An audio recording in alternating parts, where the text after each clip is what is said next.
A paz de Deus e do Senhor Jesus Cristo a todos. Hoje no vídeo do canal terá um testemunho muito impactante da irmã e a sua trajetória no sistema religioso.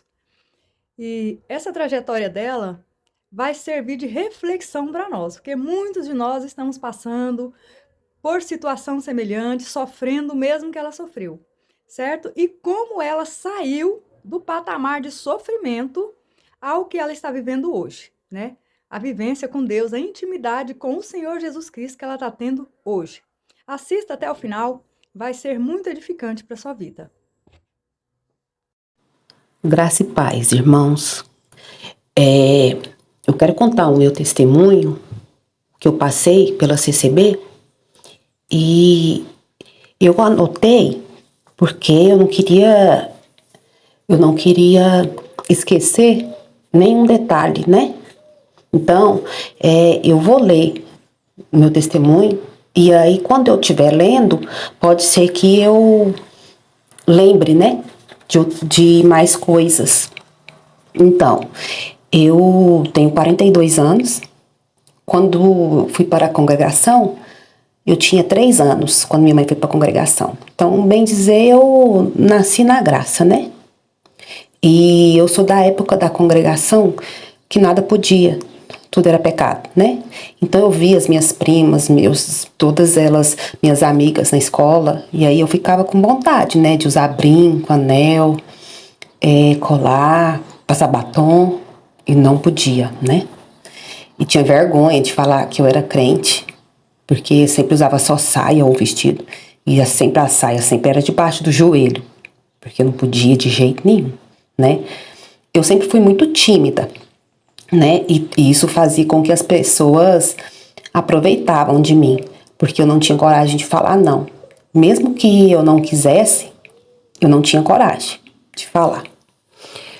Então, aí quando eu tinha mais ou menos uns 11 anos, cheguei da minha mãe, né? E falei que eu não queria mais ser crente, que eu não gostava de ser crente. Aí ela pegou e falou pra mim assim, não, tudo bem, não precisa mais de ser crente, mas você vai ter que trabalhar pra você comer, pra você vestir. E aí eu pensei assim, nossa Deus, o que eu vou fazer agora, né? Vou ter que trabalhar pra poder me sustentar. Só que aí ela pegou e falou assim, e outra coisa, não precisa de morar comigo mais não, você pode ir embora. Aí eu lembro que eu peguei e coloquei na sacola umas roupas e tava indo embora. Aí ela pegou e me bateu, né? E falou pra mim enquanto eu estivesse na casa dela, comendo da comida dela, eu ia ser obrigada a ir pra igreja, né? E nesse dia que eu tinha falado isso pra ela, era um dia de culto, à noite. Eu não entendo até hoje o porquê que essa palavra veio à noite. Hoje eu penso o seguinte, será que minha mãe falou alguma coisa, né? Porque foi muito estranho. Que eu lembro, eu nunca esqueci dessa palavra, que Deus falou assim na palavra. Você que quer sair da igreja, que quer sair dessa graça, Deus manda te falar que se você sair dessa graça, uma bala perdida vai te acertar e não vai ter nem caixão para te colocar. Aí eu fiquei com muito medo, né? Eu falei assim, meu Deus, eu não posso sair da igreja, não. Aí, quando eu tinha 12 anos, eu me batizei. Foi assim, eu batizei por brincadeira, né? Meu tio levou o meu outro tio pro batismo, no dia do batismo, e eu mesma, minha prima foi. Aí ela pegou e falou assim, vamos ver quem batiza primeiro? Aí apostou, né? Se você for, eu vou. Aí a gente batizou. Nisso eu tinha 12 anos. Foi no dia 28 de janeiro de 95. Aí, nesse mesmo ano, eu não me lembro o mês, né? Tinha um homem que morava em frente à minha casa. Aí um dia ele me deu balinha, um dia ele falou o nome dele, aí um dia me deu um chocolate. Aí depois mas as minhas primas brincando na calçada lá de casa, que lá em casa não tinha quintal, que a casa era muito pequena, aí a gente brincava na calçada. Aí ele me chamou. Aí as minhas primas falaram assim, não, vai lá ver o que ele quer.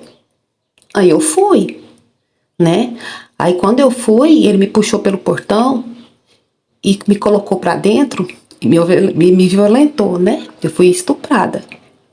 Eu não sei como eu saí de lá, não lembro. Aí eu só sei que eu contei para as minhas primas e pedi elas para não contar para ninguém. Aí, creio que um mês depois, 2 meses, uma das minhas primas abriu a boca, né? E falou para a mãe dela. Aí a mãe dela falou para minha outra tia, que era a tia que mandava na casa, na família. E aí chamou minha mãe e eu. E aí falou para ela que eu não era mais virgem. E aí eu apanhei, né? Aí eu sei que no outro dia, eles me levaram para a delegacia da mulher. Aí constatou o estupro mesmo, né, que tinha ocorrido. Aí ele foi indiciado, e aí ele pegou e falou aí quando ele chegou na delegacia, ele falou, né, que tinha 25 anos e era outro nome, ele tinha mentido pra mim o nome. E aí, ele pegou e pra poder safar da cadeia, ele falou pra minha mãe, mas minha família que casava comigo. Aí a minha família pegou e tirou a queixa e me levou no cartório para casar. Isso eu com 12 anos. Imagina, né? Tinha que casar porque tinha que tampar o feito, porque eles eram servos de Deus, né? Não podia sujar a obra de Deus. E aí, quando chegou no cartório, o rapaz do cartório falou que não podia me casar, porque eu só tinha 12 para 13 anos. E que só poderia casar se eu tivesse 15 anos e se eu tivesse grávida. Aí minha mãe pegou e ficou com muita raiva, né, de mim. E falou que tava com raiva da minha cara, né. E eu sou assim, sofri muito, né, nesse tempo. Aí depois, noutra vez, já tinha... Aí, quando foi no dia do culto, que eles estavam esperando ir estar no dia de culto, aí eu me lembro que depois, no final do culto, eles me levaram para conversar com o cooperador. Eu lembro que tinha o cooperador, o ancião e o diácono. E tava toda a minha família, meus primos mais velhos, meus tios, né, e minha mãe. Meu pai não era crente. E aí eu fiquei com muito medo daquela reunião, porque eu não sabia como que era aquela reunião, não sabia o que tinha acontecido. Aí o ancião pegou e perguntou pra mim: irmã, foi porque você quis? Eu com muito medo, eu não sabia o que falar. Aí eu peguei e falei: foi, sem saber o que eu tava falando, né? Aí ele foi e tirou minha liberdade. Pensa, minha vida virou um inferno. Eu continuei indo nos cultinhos de jovens, né? E é uma parte que eu sofro muito, porque eu amava recitativo avulso, e eu não podia. Eu via todo mundo recitando e eu não podia. E assim, o que me aconteceu me dói, me machuca quando eu lembro. É muito difícil para mim gravar esse testemunho ainda, por mais que passaram muitos anos. Doeu, me machuca, acabou comigo. Mas o que mais me dói é eu não poder recitar, porque eu amava recitar. Aí a igreja inteira ficou sabendo, né, que eu não podia recitar. E aí viraram as fofocas. Aí depois, quando eu tinha 14 para 15 anos, a gente mudou de setor.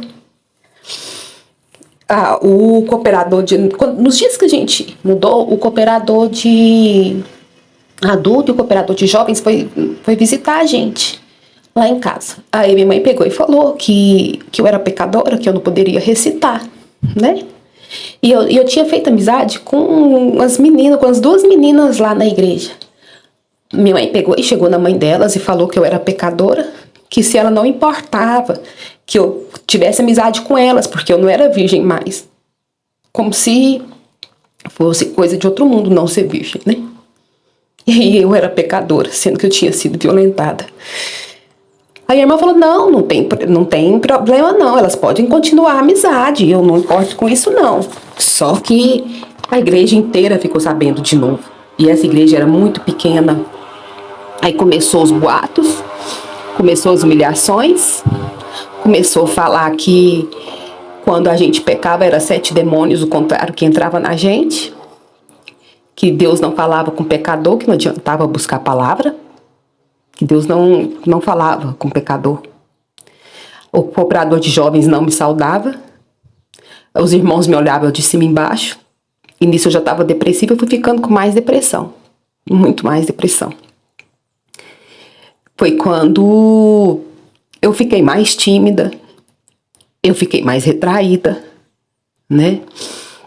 E eu ficava pensando, Senhor, como que eu vou fazer? O que adianta eu ir na tua casa? Porque eu não tenho perdão. Eu não vou ter a vida eterna. Mas eu ia, porque eu tinha que ir, né? Mesmo que eu era pecadora. Aí, por incrível que pareça, um dia um rapaz foi congregar e gostou de mim. Aí foi lá em casa, e eu tinha gostado dele também. Aí foi lá em casa e pediu a minha mãe pra gente namorar. Minha mãe deixou. Só que aí, irmãos, quando a gente ia pra igreja junto, se ele visse algum irmão na rua, ele largava minha mão e atravessava a rua e ia pro outro lado da rua, e eu sem entender, né? Ia também quando tinha rodinha de irmãos, ele não ficava perto de mim. Ele queria me namorar, mas ninguém poderia saber. Eu me sentia como se eu tivesse uma doença contagiosa. Aí ele pegou e sumiu depois disso. Eu acho capaz que alguém falou alguma coisa pra ele, né? E passou uns dias, assim, uns 5, 6 dias depois, assim, que ele tinha sumido, ele apareceu, namorando uma irmãzinha da igreja. Eu fiquei bem mal, né? Porque eu falei assim, nossa Deus, agora eu não posso namorar quem não é crente, porque minha mãe não deixa. E eu não vou casar, porque ninguém quer casar com um pecador. Aí foi quando uma família de um cooperador mudou pro setor lá de casa. Aí eles pegaram e ele tinha um filho que era pecador, né? Como eu. Aí os irmãos falaram assim, olha, é bom você casar com ele porque ele é pecador. Porque pecador tem que casar com pecador. Porque não tem como você casar com os santos de Deus, né? Aí a gente namorou 6 meses e casamos. Eu casei com 17 e ele com 18. E ele era muito machista. Muito machista. Daquela idade era muito machista. Pode ser que é a criação, né? Ele pegou e falou que eu não poderia trabalhar. Porque mulher não poderia ganhar mais do que homem. E quem cantava mais alto era ele. Ele era o galo da casa. Aí engravidei da minha menina, da minha mocinha. Ele continuou bebendo, continuou com as amizades. Aí eu pensei assim, nossa, eu vou ter outro filho, porque ele vai mudar de vida, ele vai consertar, né? Aí ficou pior, irmãos. Quando meu bebê tinha 9 meses, ele chegou bêbado em casa. Aí eu peguei e falei pra ele, você escolhe eu e seus filhos ou a sua cerveja e os seus amigos? Aí ele pegou e falou, não, eu escolho a minha cerveja e os meus amigos. Eu fiquei desesperada porque eu não podia trabalhar, então eu não tinha experiência com 2 neném em casa, né? Aí eu fui trabalhar de doméstica, eu fui para trabalhar em fábrica de roupa, de tirar linha, de passar, né? Roupa, tudo que eu achava eu trabalhava. Aí eu comecei a voltar a estudar, fui estudar dentro de casa mesmo para prestar vestibular. Aí com a graça de Deus eu passei no vestibular. Aí juntou minha família toda. Minhas vozes estão assim, irmãos, porque eu tô muito emocionada, porque lembrar disso tudo me machuca. E aí juntou minha família toda e pagou a matrícula, né? E lá eu conheci o meu esposo. E o meu esposo, ele me aceitou, não era crente, né? E me aceitou com as 2 crianças. Nessa época o meu bebê já tinha menor, tinha 2 anos de idade. Me aceitou, os meninos chamam ele de pai e de mãe, de pai, né? Ele é apaixonado nos meninos. Hoje a mais velha tem 23 anos casada e o caçula tem 20. Então eu já tenho 18 anos de casado. Aí quando a gente casou, nós viemos para outra cidade. Aí eu tentei ir para a igreja católica, eu tentei ir para outra igreja evangélica, mas a congregação não saía da minha cabeça, né? Porque por mais que eu não teria a vida eterna, não tinha a vida eterna, era lá que era a graça de Deus. Então isso ficava na minha cabeça, porque a gente sabe que eles fazem uma lavagem cerebral na gente que não sei, eu não entendo como que fica desse jeito. Aí eu peguei e falei pro meu esposo. Um dia eu falei assim, olha, por mais que eu não tenha a vida eterna, por mais que eu sei que os irmãos não vão me cumprimentar, eu vou ser humilhada, eu sei disso, mas eu vou para a igreja por Deus. E mesmo que eu não tenha a vida eterna, eu vou ter a esperança do Senhor me perdoar, porque é lá que salva e é lá que é a verdadeira graça, né? É lá que é a graça de Deus. Aí eu fui. Só que quando eu ia para o culto, eu olhava para a igreja, vinha aquele vazio muito grande, me vinha as lembranças das humilhações, quando eu fui tirado a minha liberdade, dos irmãos não me cumprimentar, eu fui ficando ruim, a depressão foi aumentando. Aí teve um dia que a depressão estourou, eu fiquei muito ruim. Aí eu tive que ir no psiquiatra, esse psiquiatra me deu um diagnóstico de depressão profunda e pegou e me indicou um psicólogo, que eu teria que fazer o acompanhamento com o psiquiatra e com o psicólogo. Aí eu fui no psicólogo. Aí a psicóloga me orientou a sair da igreja, nem que fosse por um tempo, porque ela estava me machucando, ela estava me trazendo lembranças. Para depois eu voltasse, mas por enquanto, para eu não ir. Aí eu não fui. E peguei e tava vendo uns vídeos no YouTube e apareceu para mim um vídeo, uma live do Daniel Ferro, fazendo uma live com a irmã, uma ex-CCB, que tinha passado mais ou menos pelo que eu tinha passado. Aí eu fiquei curiosa, falei, gente, mas como que é isso? Aí eu peguei e vi uma live dele com o Adam, eu acho que é Ricardo Adam, se eu não me engano. E aquela live me abriu meus olhos, me deu revolta, muita revolta, que eu falei assim, Senhor eterno, o que eu tô fazendo nessa igreja? O que eu tô fazendo? O porquê que o Senhor me fez eu passar por tudo isso, por toda essa tristeza, essa humilhação, para isso ser uma seita?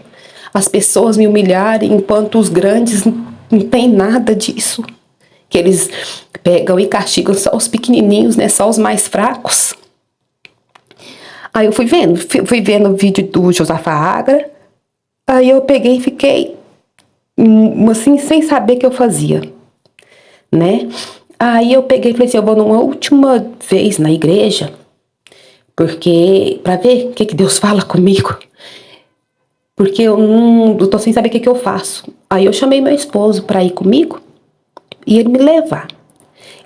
E nisso, eu vendo os críticos, eles falavam, olha, vocês vão para a igreja bíblica, presbiteriana, batista, né? E aí, quando a gente ia para CCB, eu sempre passava na porta da presbiteriana. E nesse dia eu fui. Cheguei lá na igreja, coloquei meu véu, sentei no último banco, fiz a minha oração de silêncio. Aí na hora que eu sentei, irmãos, foi me dando um calafrio, foi me dando uma tonteira, foi me dando uma tremedeira. E eu olhava para aquelas paredes e falei, gente, isso é o que eu tô fazendo aqui? Aqui não é meu lugar, me deu um desespero. Aí eu chamei o meu esposo, falei, meu bem, vamos para presbiteriana agora. Aí ele falou assim, meu bem, o culto vai começar, e lá já começou. Eu falei, não, eu quero ir. Ele falou, você tem certeza? Eu falei, tenho. Aí quando eu cheguei lá, o culto já estava começando. Naquele dia, parece que só tinha eu na igreja. Aquela palavra era só para mim. Não tinha mais ninguém naquela igreja. Aí o pastor falou do filho pródigo. Irmãos, eu chorei o culto inteiro. Eu me senti como se eu tivesse voltando para casa, né? Aí depois desse dia eu marquei umas reuniões com o pastor e falei toda a minha vida para ele.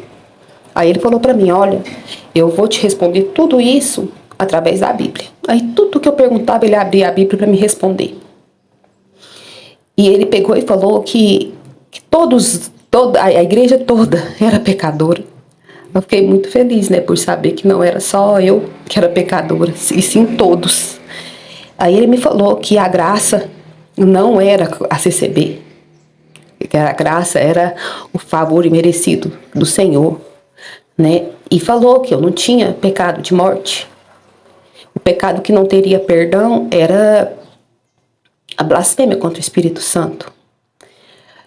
Aí ele pegou e falou para mim, mesmo que fosse porque você tivesse consentido, Deus já tinha te perdoado.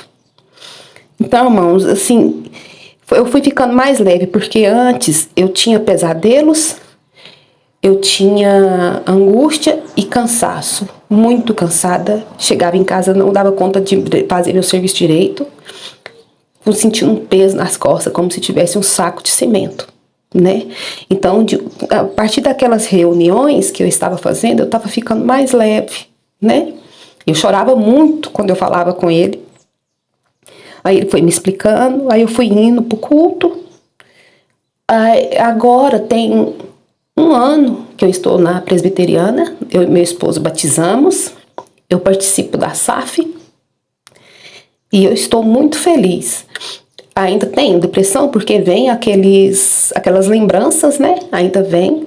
Eu tomo remédio para depressão, tomo remédio para dormir, porque antes, quando eu não tomava remédio para dormir, eu não conseguia. E quando eu dormia, eu tinha muito pesadelo, acordava de madrugada gritando, meu esposo sempre ficava num desespero comigo. E hoje eu tô na presbiteriana. Eu sinto e tenho a plena certeza que a congregação, ela destruiu a minha vida, ela destruiu o meu psicológico, ela destruiu os meus sonhos. Hoje, com 42 anos, eu estou tentando, e eu vou conseguir, com a fé em Deus, a começar a minha nova vida. Tem 1 ano que eu comecei a minha nova vida, né? Porque eu fico muito revoltada por eu ter sofrido esses anos todos com muita tristeza por ter sofrido uma coisa que eu não deveria ter sofrido, porque eu não devia, né? A família não me apoiou, porque é por conta da igreja, então ela destruiu tudo. A minha depressão é tudo por conta da congregação cristã. E eu fiz esse testemunho porque para chegar nas pessoas que estão passando ou passou por isso, né? Que não é só elas, que para elas lerem a Bíblia, para elas buscarem igreja bíblica e sair desse lugar, que esse lugar acaba com a vida das pessoas. E eu agradeço por ter ouvido o meu testemunho, que o Senhor abençoe cada um de vocês e que, se precisarem de mim, conseguir meu contato com a Dileuza, pode me mandar mensagem que a gente pode conversar. E Deus abençoe, que Deus dê sabedoria, que Deus dê discernimento para poder servir a Ele com melhor e sair dessa igreja, ler a Bíblia. E se precisarem, eu estou aqui. Graça e paz a todos. Deus abençoe a cada um de vocês. Para você que viu o vídeo até aqui, eu creio que te edificou em alguma coisa. Se você realmente se sentiu edificado com o testemunho dessa irmã, comente, faça um comentário positivo que venha edificar o próximo. Se inscreva no canal e compartilhe, tá bom? Deus abençoe a todos.